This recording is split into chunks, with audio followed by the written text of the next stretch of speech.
அனைவருக்கும் வணக்கம். வாசகல்லால் நான், வாசகர்களுக்காக நான் சிறுகதை, கவிதை, கட்டுரை, நாவல், பொன்மொழி, நாடகம் அனைத்தும் எழுதுவேன்.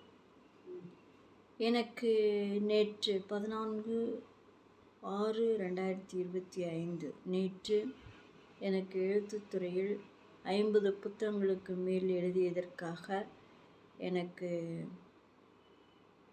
மதிப்புமிகு எழுத்தாளர் என்று விருது கொடுத்துள்ளார்கள். அந்த புகைப்படத்தை என்னுடைய வாசகர்களுக்கு பகிர்ந்துள்ளேன். என் மனமார்ந்த நன்றியும் மகிழ்ச்சியும் தெரிவித்துக் கொள்கின்றேன். நான் ஒரு கதை சொல்லட்டுமா? ஒரு 10ஆம் வகுப்பு படிக்கும் பையன். அவன் பெற்றோர்களிடம் மிகவும் செல்லமாக இருப்பான். அவர்களும் செல்லமாக வளர்த்து வந்தார்கள்.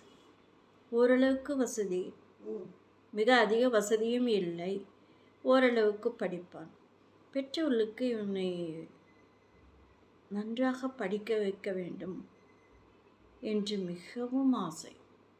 ஆனால் அவனோ, நான் 10ஆம் வகுப்பு படித்ததே போதும், வேலையெல்லாம் கிடைக்காது, எத்தனை வருடங்களுக்கு நான் படித்து கொண்டே இருக்கட்டும், ஒரு கைதி மாதிரி அப்பாவுடைய தொழிலையே எனக்கு கற்றுக் கொடுங்கள், நான் இந்த பனியன் கம்பெனியை போய் பார்த்து கொள்கிறேன் என்று சொன்னான்.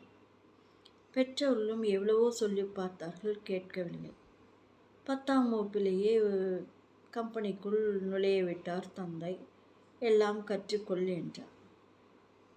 அவங்க அப்பாவுடைய பனியன் கம்பெனியை வலம் வருவான். வலம் வரும்பொழுது அதில் ஒரு கெட்ட நபர் அந்த பையனை குடிப்பழக்கத்துக்கு ஆளாக்கி விட்டார்.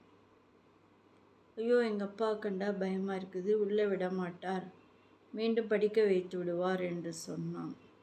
அப்படியெல்லாம் ஒன்று பயந்தால் வேலையாகாது, இது நீ ஜாலியாக இருக்கலாம் என்று பழக்கிவிட்டார். அந்த பையனை குடியினுடைய பழக்கத்திலிருந்து மீட்பதற்குள் பெற்றோர்கள் பட்ட கஷ்டம் அளவே இல்லை. கடைசியில் அவரும் தகப்பனும் தொழிலை கவனிக்க முடியாமல் நஷ்டமாகி, இவனும் அந்த இடத்தில் நுழைய முடியாமல் குடும்பம் கேவலத்துக்கு ஆளாகிவிட்டது. இதிலிருந்து என்ன தெரிகின்றது? அதாவது படிக்க வேண்டிய வயதில் படிப்புக்கு முக்கியத்துவம் தர வேண்டும். யாராவது இந்த காலத்தில் 10ஆம் வகுப்பே போதும் என்று சொல்வார்களா? படிக்க வசதி இல்லாதவர்கள் கூட அரசு அனுமதியுடன், அரசு சலுகையுடன் படிப்பை தொடர்கிறார்கள். அந்த வாய்ப்பும் இருக்கின்றது. ட்ரஸ்டிலும் எத்தனையோ இப்போ எல்லாம் கல்விக்கென்று உதவுகிறார்கள், பேங்கிலும் லோன் தருகிறார்கள்.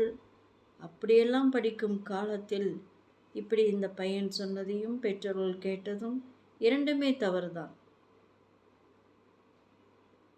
குடியை கெடுக்கும் அல்லவா? தங்களிடமிருந்து விடைபெற்றுக் கொள்வது வி.எஸ். ரோமா, கோயம்புத்தூர்.